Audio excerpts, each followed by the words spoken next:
Welcome to Sacrilegious Discourse. For this is what the Sovereign Lord says. Why do you need prophets to tell people who you are and what you want? If you can justify everything that the God of the Bible has done, then you can justify any of your behavior. A lot of this mentality is trickling into what is now mainstream right-wing Christianity. I am capable of empathy greater than this God of the Bible. This is a Bible that they tell kids. This is the good Lord. This is the good book. He is fantasizing about murder, mass murder. Head over to sacrilegiousdiscourse.com right now to find out how to leave us a review or support us on Patreon.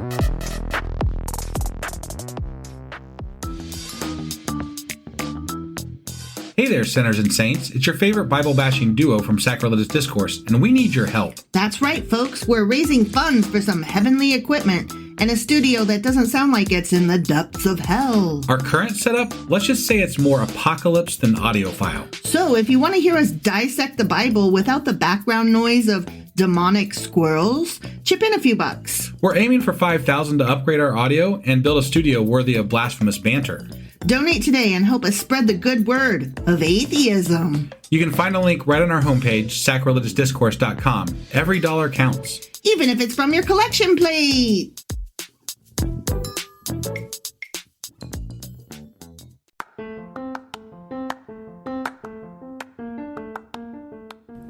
Welcome to Sacrilegious Discourse. I'm husband. And I'm wife. Together we're reading the Bible for the very first time. We grew up without religion and wanted to know what all the fuss was about. Well, what have we learned so far? That God is a dick, and apparently some people believe in talking donkeys. We're not trying to pass ourselves off as experts. Nope, we're just reading the Bible for the first time and giving our first take reaction. If you'd like to join us in this venture, you might consider starting at episode 1. Otherwise, jump in wherever you like. All right, let's go read the Bible. Yeah, let's get to it. Husband! Wife! We are starting a new book. We sure are. What book are we starting? We are starting Jeremiah. We are. We are done with Isaiah and into Jeremiah. Yes. And he's not a bullfrog. He's not. He's a prophet. He is, yeah. Yeah. So we'll see how this one goes. I don't have high hopes, but it's not Isaiah at any rate. I have a prophecy. Do you? Yeah, I do. What is it? That God's going to suck. Because God's a dick. Yeah, pretty much. Okay. All right, you ready to get into Jeremiah? Yes. Let's do this. Okie dokie.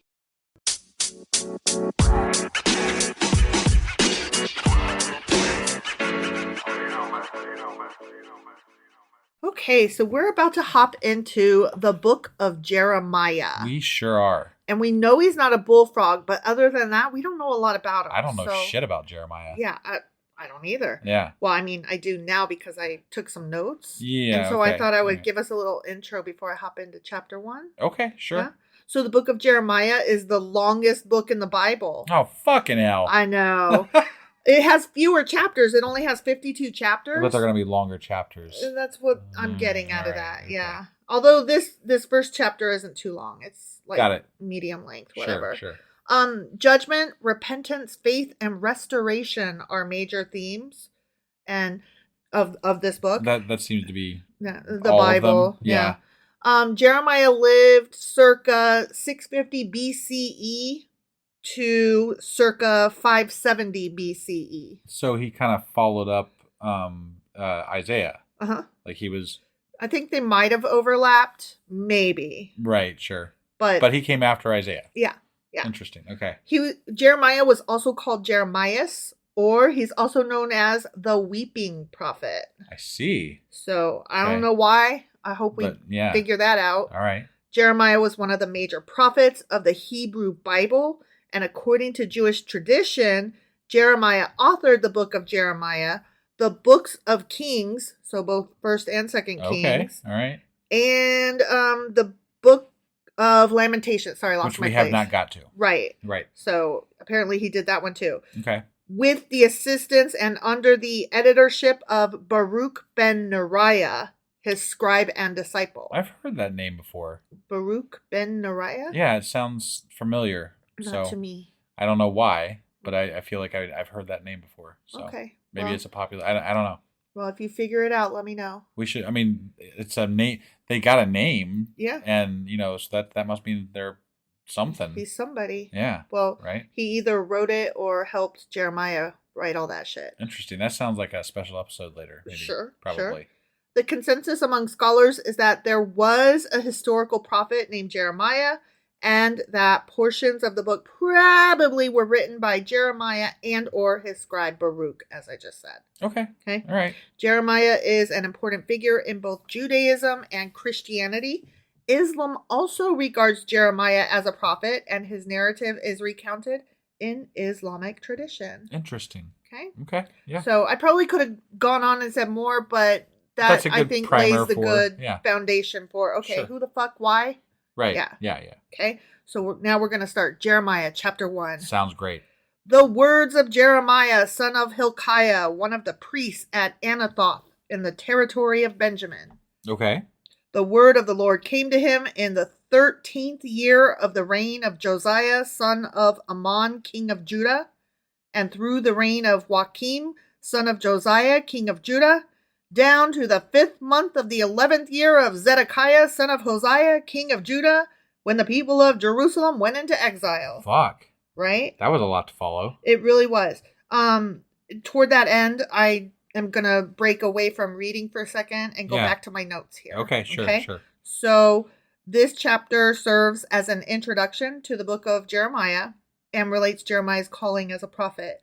And what we just read was the first 3 verses, which are referred to as the superscription, where they're not really verses, they're an intro. Got it. Yeah. Here's the family line. This is why he's a prophet. And Yeah. Blah blah blah blah blah. Yeah, and we've seen that before in some books. I don't Sure. always point it out hardcore, but because this one is like, what the fuck? Yeah. So verses 1 through 3 serve as a superscription that gives the introduction to the whole book by stating authoritative claims for its content.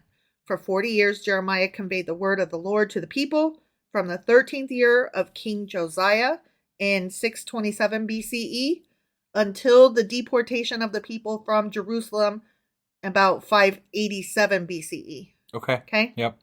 And so we start off with these first 3 verses with telling us who Jeremiah is. And according to Judges, the book of Judges, Yeah.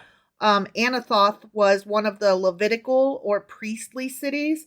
So, where it just said right. that's where he's from. Yep. Located within the land of the tribe of Benjamin, about 3 miles northeast of Jerusalem. Okay. And so he wasn't in the city, he was on the outskirts of it. And from certain vantage points in Anathoth, the walls of Jerusalem would be in full view. Okay. So, like I said, he grew up not in the great capital, but within sight of it. Sure. Okay. Yep. So that's where we are. Okay. And okay, let me Get back to get where back you gotta to go. reading. Yeah. Yeah. Okay. Sorry, I don't normally go back and forth like this, but it just started out so like Abruptly. yeah, like Yeah. this is a lot of information and 3 verses go. And I was like, Right. yeah, I'm gonna need you to break that down. Sure. So I feel a little bit better now. Okay. All right. Okay. Yeah. The word of the Lord came to me. So now I'm Jeremiah. Right. Okay. Yeah. Before I formed you in the womb, I knew you. Before you were born, I set you apart. I appointed you as a prophet to the nations. Alas, sovereign Lord, I said, I do not know how to speak. I am too young. But the Lord said to me, do not say I am too young. You must go to everyone I send you to and say whatever I command you. Oh, okay. Do not be afraid of them, for I am with you and I will rescue you, declares the Lord. Wow. Then the Lord reached out his hand and touched my mouth and said to me, I've put my words in your mouth. See, today I appoint you over nations and kingdoms, to uproot and tear down, to destroy and overthrow, to build and to plant. At the age of 13? At the age of 13. Huh, okay. Okay. All right. So now I'm going to go back to my notes a little bit because Sure. I got a little bit more to say. All right. Okay. King Josiah, that's when he started. That's when Jeremiah got called originally. Right. King Josiah was one of the better kings of Judah, and he was zealous for reform. According to 2 Chronicles, it was in the 8th year of Josiah's reign that he, quote unquote, sought the Lord, and a few years later began an aggressive campaign to purify Israel of idolatry and to return to the Lord. So God called both Josiah and Jeremiah to serve him and his people at the same time. I see. So Okay. this would have been better served to like read, well, way back then. You know what I mean? Sure. So in that list of kings that they gave, that we were in the first 3 verses and we were like, WTF, that's a lot of things. Right. There were 2 kings that were omitted. And that was in verse 3 specifically. And they were probably omitted because their reigns were so short, comprising only 3 months each. Oh, wow. Yeah, if you remember, like, when we read Kings. Yeah. Like, there were were some that didn't make it very long. Yeah, and that's why they were omitted from this list. Got it. Let's see. Just making sure I don't need any other notes here. Okay. Oh, it says the 5th month. The official ministry of Jeremiah ends at the time of the deportation of the people from Jerusalem in July or August of 587 BCE in the early part of the 6th century BCE. Which is going to be very interesting to see, kind of like, because we're seeing them this is going to butt right up against the exile. Yeah. So, like, we're going to see how this whole thing transitions into that, or at least gets close to it anyway. Exactly. So with regard to the call and preparation of the call and preparation to the prophet Jeremiah. Right. Ancient Jewish legends say that Jeremiah was so called that he was born circumcised and that he came out of the womb prophesying. Right? I was like, I have to include that in my notes. In fact, as the legend goes, in his out of the womb prophecy, he complained of the faithlessness of his mother. When she protested, he had to explain that he meant, quote unquote, mother as a symbol for Jerusalem. He's like, bitch, I ain't talking about you. My God. These are like fish stories, right? Yeah. Like this shit is just crazy. Yeah. Yeah. He came out uncircumcised because he he was so holy. Like, well, how's your dick looking? That'll tell me how holy you are. What does your dick look like? Like, okay. Right. In verse 6, where he was like, dude, I'm too young. I can't do this. Like, what? Yeah. Jeremiah was probably anywhere from 17 to 20 years old at this time. Oh, it was in the 13th year of that king's reign. Josiah's reign. Right, yeah. Okay. He likely felt that his inexperience due to his young age prevented him from being a good or authoritative messenger of God's word. Got it. So, blah, blah, blah. Sure. Okay. So, back to reading. Yep. Okay. The word of the Lord came to me. What do you see, Jeremiah? I see the branch of an almond tree, I replied. The Lord said to me, you have seen correctly, for I am watching to see that my word is fulfilled.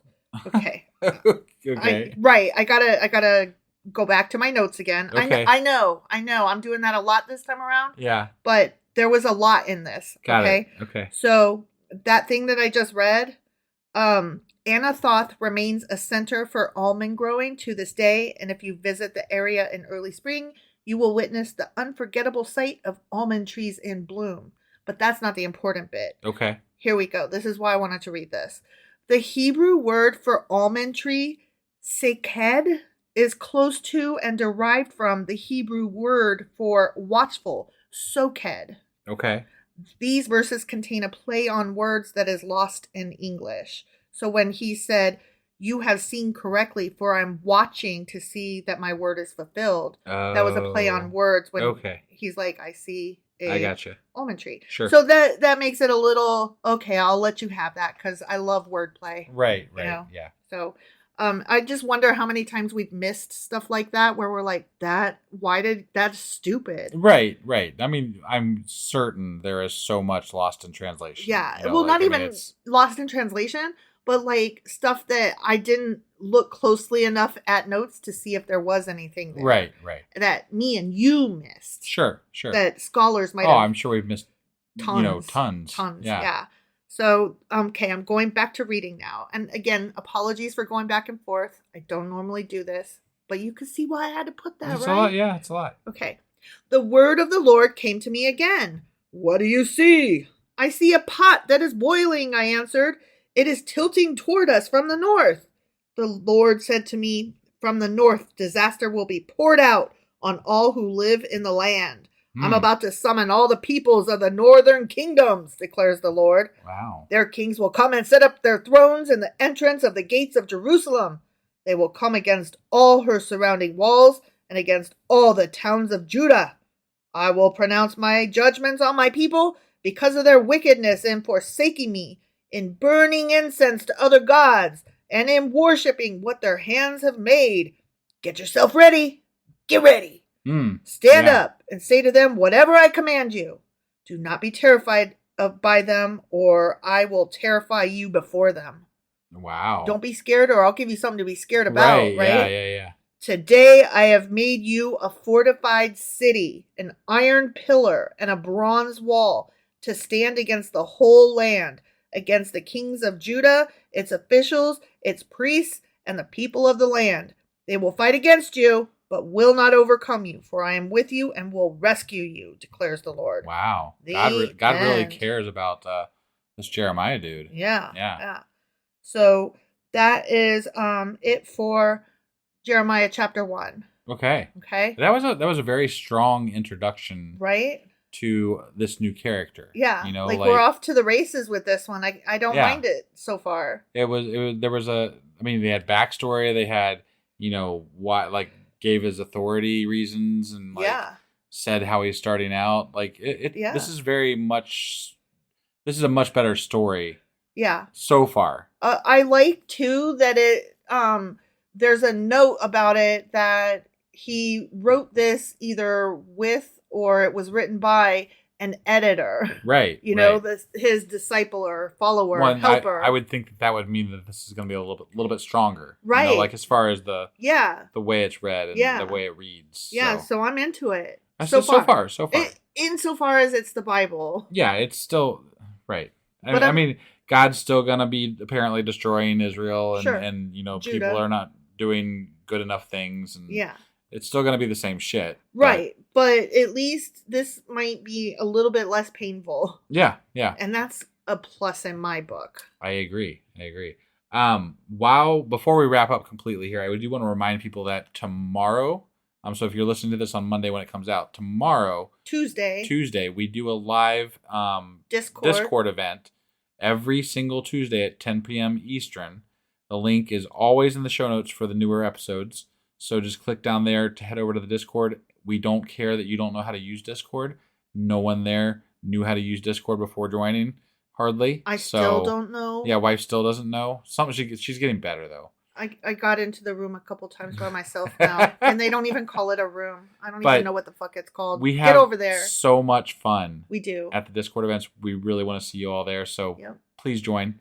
And then that was Jeremiah chapter 1. Sure as fuck was. Which means that tomorrow we're going to be back with Jeremiah chapter 2. All right, we'll see you guys then. Bye.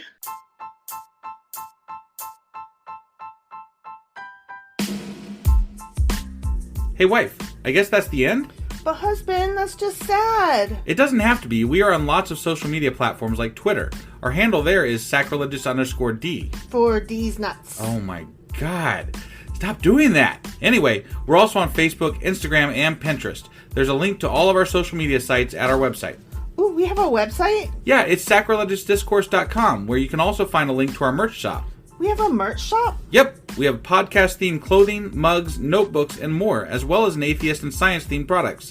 Wow, our fans should really go check that out right now. Definitely. They can get in touch with us by sending an email to sacrilegiousdiscourse@gmail.com. But before they do that, we could really use some help. Oh yeah? With what? Well, it's not free running the podcast, and we need some financial support in order to get better equipment, which will free up time so we can concentrate on our podcast and our fans. Okay, so what should they do? Head over to patreon.com/sacrilegiousdiscourse and sign up as a contributor on our podcast. Supporters there receive additional bi-weekly episodes that we record just for our Patreon members for as little as $2 a month. Also, we'd really appreciate it if you would like and subscribe on whatever platform you're using. And Apple Podcast reviews help us out tremendously. Like and subscribe. Leave an Apple review. Join us on Twitter. Support us on Patreon. That's a lot of instructions. Don't forget to say thanks. Thanks. Okay, bye.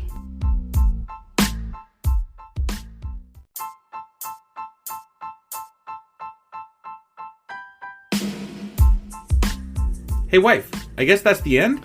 But husband, that's just sad. It doesn't have to be. We are on lots of social media platforms like Twitter. Our handle there is sacrilegious_D. For D's nuts. Oh my God. Stop doing that. Anyway, we're also on Facebook, Instagram, and Pinterest. There's a link to all of our social media sites at our website. Ooh, we have a website? Yeah, it's sacrilegiousdiscourse.com, where you can also find a link to our merch shop.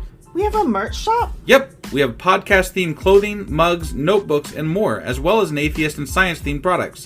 Wow, our fans should really go check that out right now. Definitely. They can get in touch with us by sending an email to sacrilegiousdiscourse@gmail.com. But before they do that, we could really use some help. Oh yeah? With what? Well, it's not free running the podcast, and we need some financial support in order to get better equipment, which will free up time so we can concentrate on our podcast and our fans. Okay, so what should they do? Head over to patreon.com/sacrilegiousdiscourse and sign up as a contributor on our podcast. Supporters there receive additional bi-weekly episodes that we record just for our Patreon members for as little as $2 a month. Also, we'd really appreciate it if you would like and subscribe on whatever platform you're using. And Apple Podcast reviews help us out tremendously. Like and subscribe. Leave an Apple review. Join us on Twitter. Support us on Patreon. That's a lot of instructions. Don't forget to say thanks. Thanks. Okay, bye.